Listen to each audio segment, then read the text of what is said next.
Cette conférence va maintenant être enregistrée. Bonjour tout le monde, ravi de vous retrouver pour ce dernier point bourse avant une trêve de 3 semaines. Nous sommes le vendredi 9 août 2019. La reprise amorcée mercredi s'est poursuivie hier. Les indices ont terminé en nette hausse, plus de 2% sur le CAC, plus de 1,5% sur le DAX. La hausse a été de même ordre de grandeur sur les indices US, 1,40 pour le Dow Jones, 2,24 le Nasdaq, 1,88 le SP 500. Le futur échéance août est actuellement à 5363 points.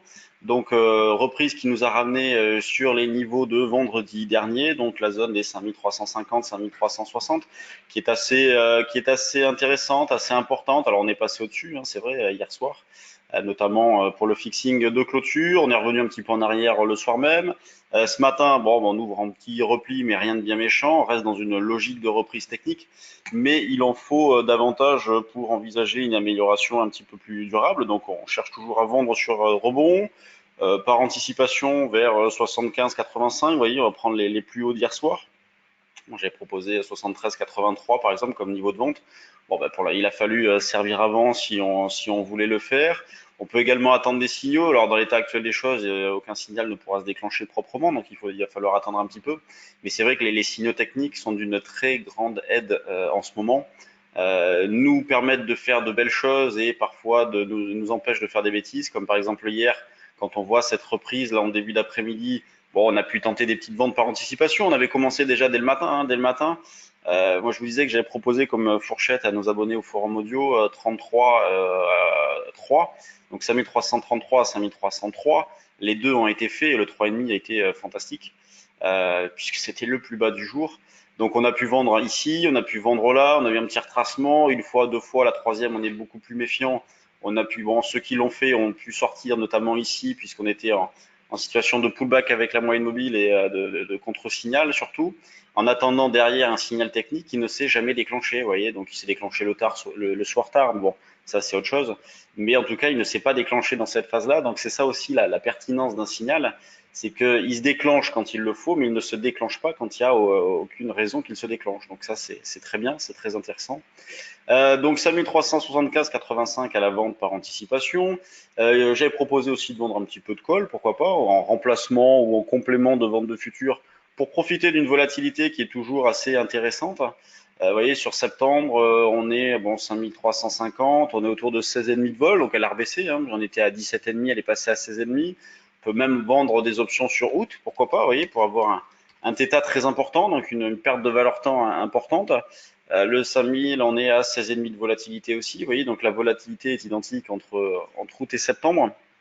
Donc ça montre bien qu'il y a un petit peu de nervosité, mais elle n'est pas non plus exagérée. Sinon, on retrouverait une vol sur septembre beaucoup plus élevée. Sur le DAX, non, juste pour en finir sur le CAC et vous proposer un petit quelque chose sur les turbos.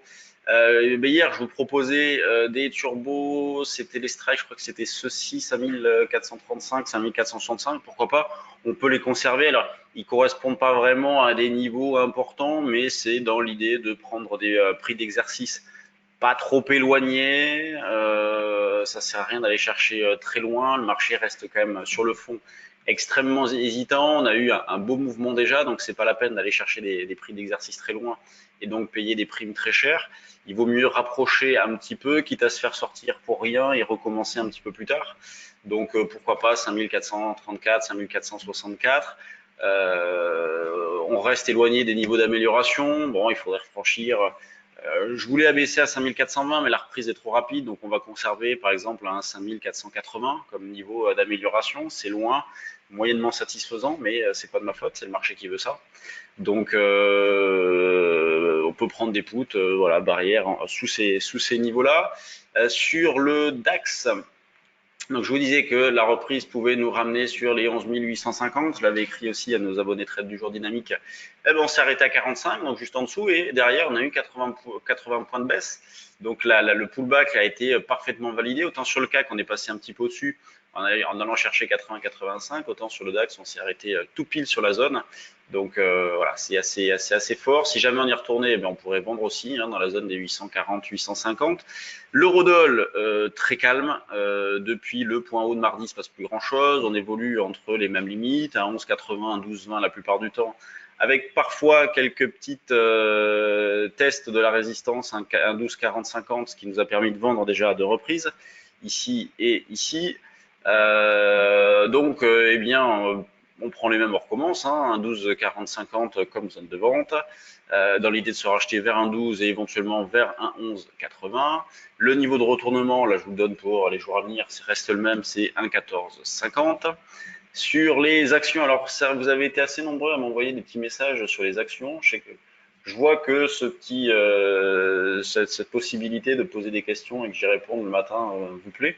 Donc on verra ce qu'on met en place à la rentrée, notamment pour certains fidèles. Là, j'ai une question sur, par exemple, Total et Air Liquide.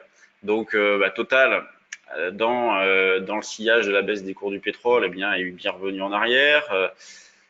On est sur une zone de rebond possible. Ce qui est embêtant, c'est le marché qui s'est repris, qui est au bout peut-être si jamais on reste dans une tendance plutôt baissière, on est au bout d'une phase et acheter du Total sur ces niveaux de prix-là, ça m'embête un petit peu. Si le marché revient en arrière, Total qui sous-performe déjà, ira peut-être chercher un cran en dessous. Typiquement, dans ce genre de situation-là, on peut faire des options, vous voyez, en vendant un peu de put, par exemple. Ce qui fait que si j'ai raison, je gagne un petit peu. Si j'ai tort, ça me permet d'acheter des titres Total un petit peu moins chers. Sinon, graphiquement, il y a une zone de rebond possible autour des 43,5, enfin sur les niveaux de prix actuels. En dessous, il y a du potentiel puisque c'est 38,5, 40 le support suivant. Mais pourquoi pas. Si vous avez confiance en la valeur et que vous vous dites, oh, finalement, on a eu un petit trou d'air sur le marché, c'est pas bien méchant, je pense que ça peut repartir. Effectivement, Total est une valeur à acheter sur les niveaux de prix actuels. Une autre question portée sur Air Liquide, alors qui elle pour le coup ne fait pas grand-chose. Je dirais même plus, elle surperforme puisque le marché est bien revenu en arrière et elle a très peu bougé. Donc ça c'est assez intéressant à surveiller. Pas grand-chose à faire sur les niveaux de prix actuels tout de même, hein. J'avais mis une alerte, bon, ça date un petit peu hein, sur ces niveaux-là, bon, on n'y est pas allé, mais j'ai bien envie de la garder, vous voyez, pour avoir une sorte de pullback dans cette zone des 110, 115. C'est une zone un petit peu large, hein, c'est sûr, mais pourquoi pas guetter plutôt un retour en arrière dans une optique moyen-long terme, guetter un retour en arrière dans cette zone-là. Dans la valeur dont je vous parlais il y a quelques jours, c'était Renault. Pourquoi pas s'intéresser à Renault? Bon, c'est pas graphiquement, c'est pas très sexy, bien évidemment, mais bon, ça peut être un dossier intéressant. Sur les mid et small, hop, qu'est-ce qu'on a? On a Bourbon. Alors Bourbon, elle bouge vachement en ce moment, hein. Trou d'air le vendredi 26, rebond immédiat, dérive latérale depuis ce matin 4% avec un petit peu de volume. Bon, là c'est vraiment pour les traders dynamiques, Prologue qui bouge aussi, Anxeo, Seb, Lizzy. Difficile de trouver les actions et franchement plus.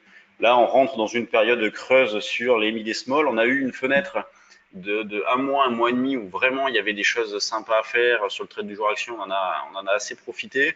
Là, la fenêtre s'est refermée, on rentre dans le dur de l'été avec peu d'initiatives sur les mid et small. Alors toujours énormément d'arbitrage sur les grosses valeurs, hein, donc c'est pour ça que c'est un peu en trompe-l'œil. On voit des volumes parfois un peu importants, ce qu'on a eu fin de semaine dernière et début de celle-ci, mais c'est vraiment énormément de l'arbitrage, c'est pas des décisions de gestion fortes. Et sur les mid et small, on le voit bien que l'activité s'est réduite considérablement. On m'avait posé une question sur Farnext. Alors, voyons voir Farnext. Farnext, la voici. Alors Farnext, on rentre dans une zone assez intéressante dans la mesure où on a les moyennes mobiles qui se rapprochent.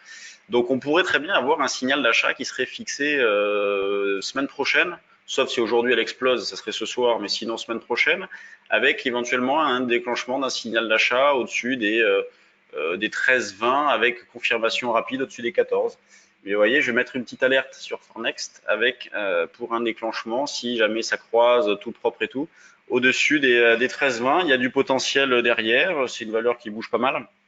Là, elle est plutôt dans une tendance baissière, mais elle a stoppé l'hémorragie depuis quelque temps, avec donc un signal technique qui pourrait se mettre en place proche des niveaux actuels, donc 1,50 € au-dessus des niveaux de prix actuels, donc c'est pas non plus hyper loin. Et pourquoi pas, on peut s'y intéresser. Donc voilà, c'était le petit tour d'horizon et la réponse à quelques-unes de vos questions. Sur ce, ben moi je vous laisse. Donc on reprendra cette chronique le 2 septembre, donc le lundi 2 septembre. Soyez prudents sur les marchés, passez de bonnes vacances et à bientôt. Salut tout le monde.